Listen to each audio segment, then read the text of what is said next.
Mas diante de um apelo para que o Arthur colocasse a sua história à disposição e a serviço do reino, o Arthur se sentia incapaz. Ele dizia assim: eu não tenho aquelas histórias de conversão assim, power, assim, tipo a do Flávio, que eu ouvi hoje de manhã, né?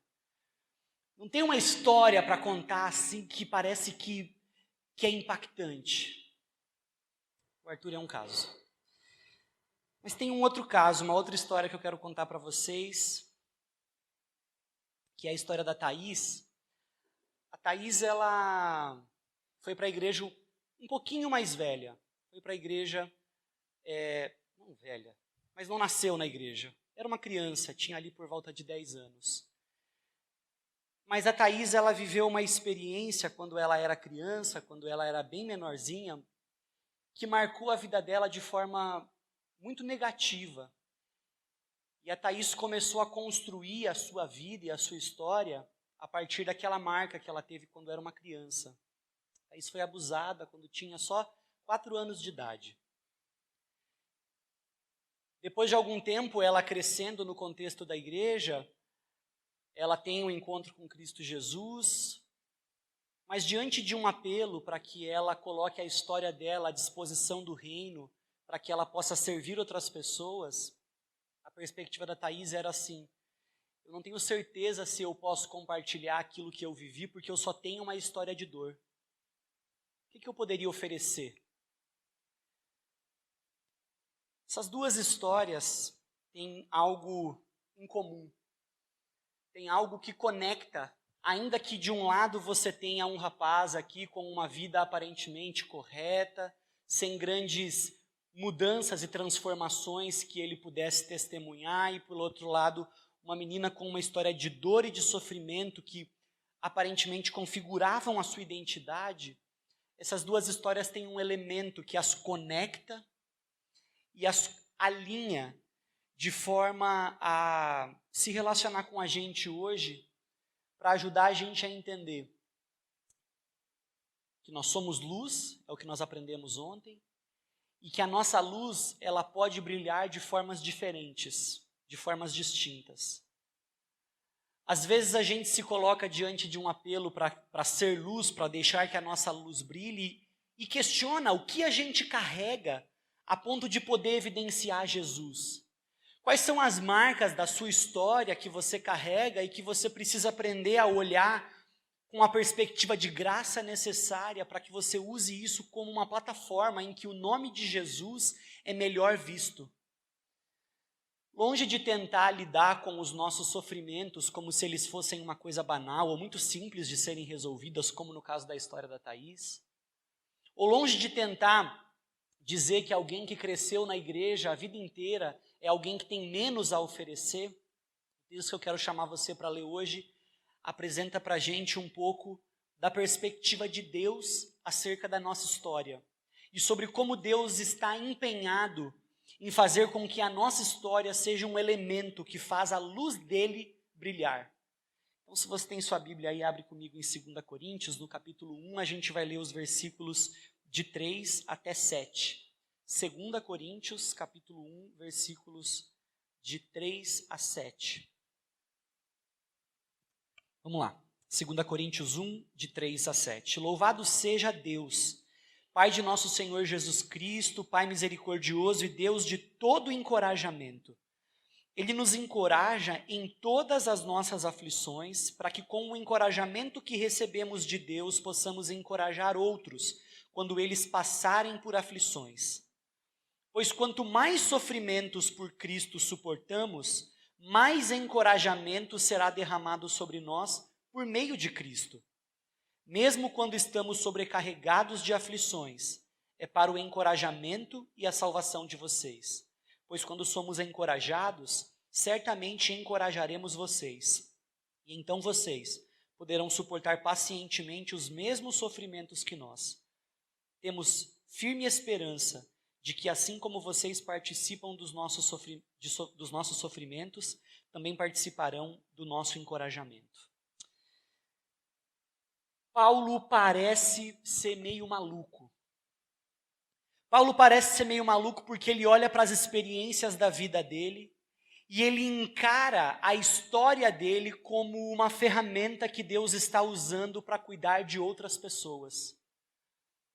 Mais especificamente na vida de Paulo, isso significou perseguição por causa do evangelho, mas que sucedeu a condição de ser perseguidor do evangelho.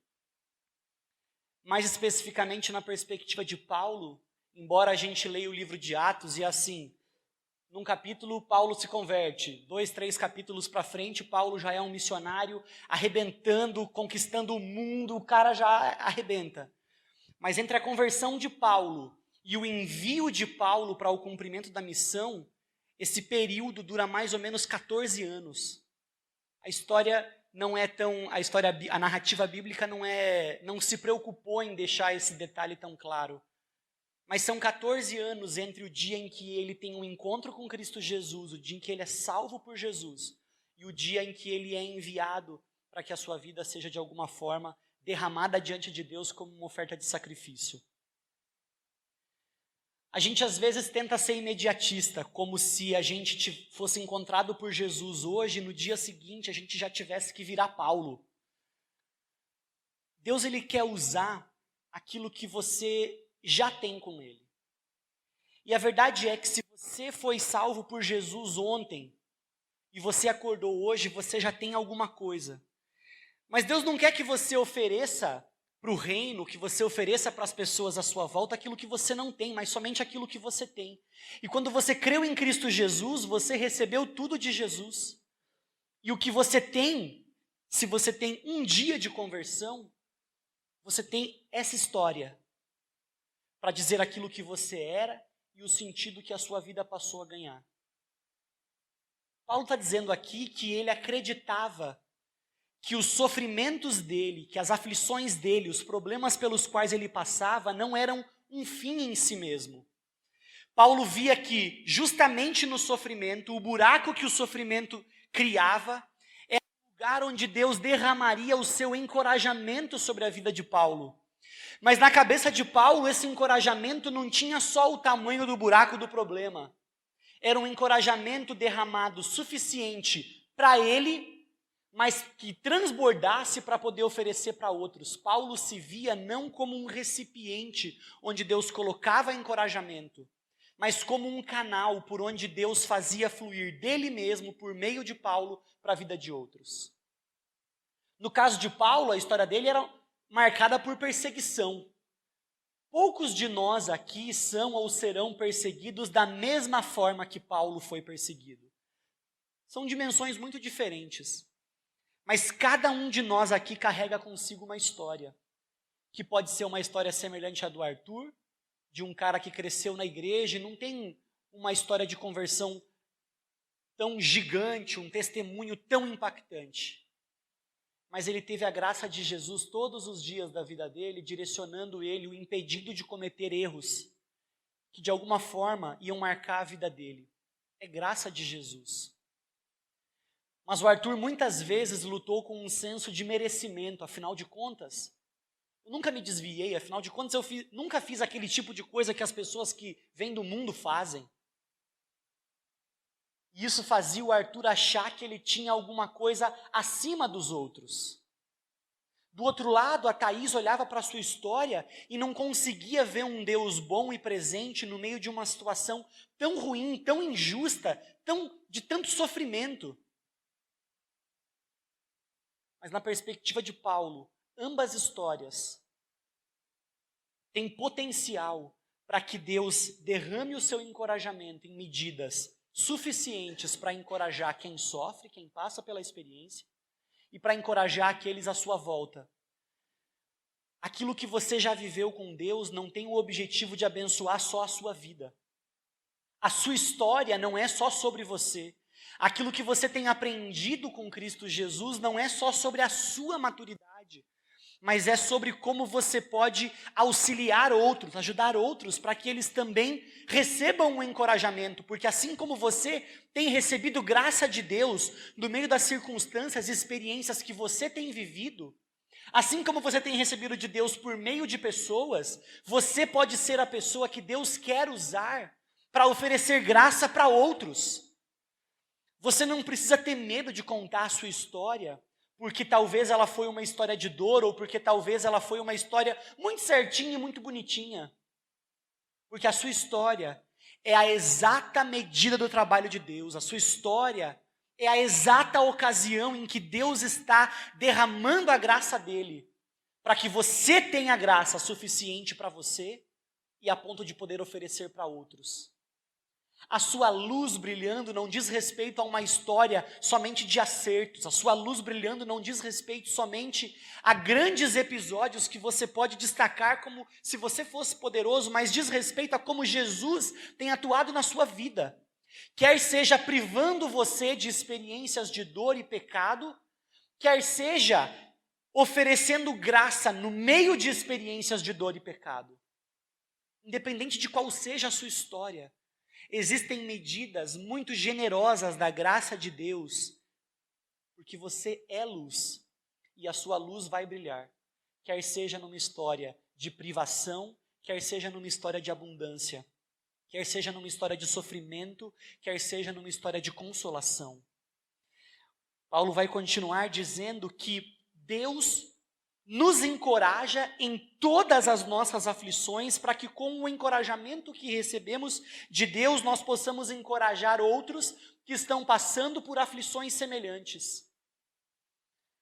Você sabe que na nossa vida, nós somos uma espécie de imã, que atrai gente com experiências semelhantes às nossas.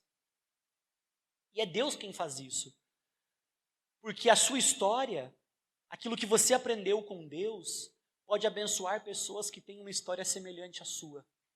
Então não existe dor grande demais que não possa ser uma ferramenta na mão de Deus, para que Deus abençoe outras pessoas.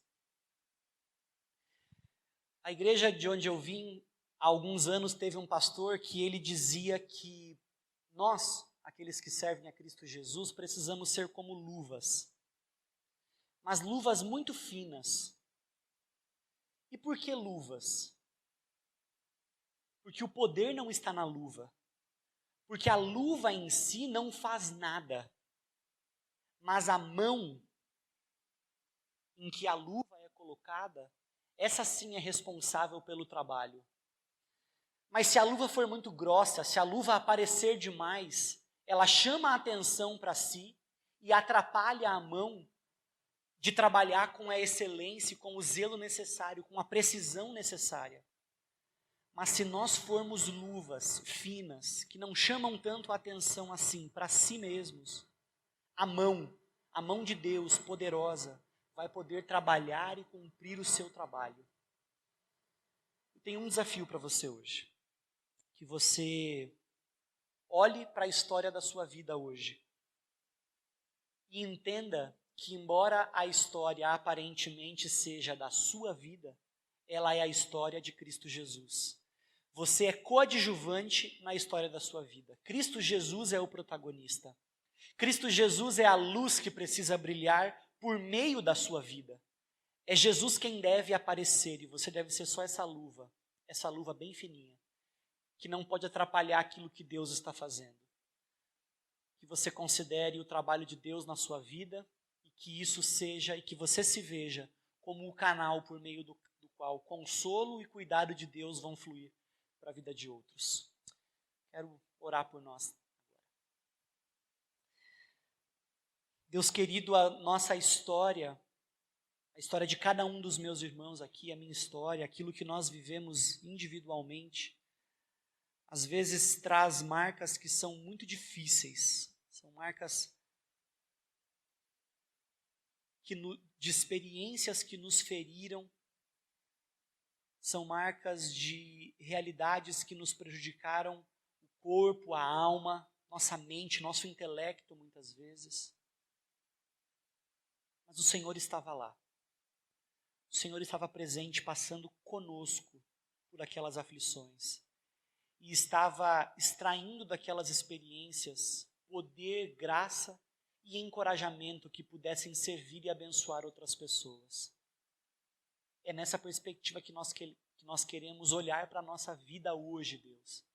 É com essa ótica que nós queremos encarar aquilo pelo que nós já vivemos. Quer tenham sido experiências agradáveis, experiências que nos trouxeram riso e alegria, quer tenham sido experiências de dor e sofrimento que nos arrancaram lágrimas. O Senhor estava lá, e o Senhor está aqui conosco hoje, e quer nos usar, quer nos habilitar, para que a nossa história sirva e abençoe as pessoas à nossa volta. Abra os nossos olhos, Deus, e incline o nosso coração, para que deixemos nossa luz brilhar, em nome de Jesus.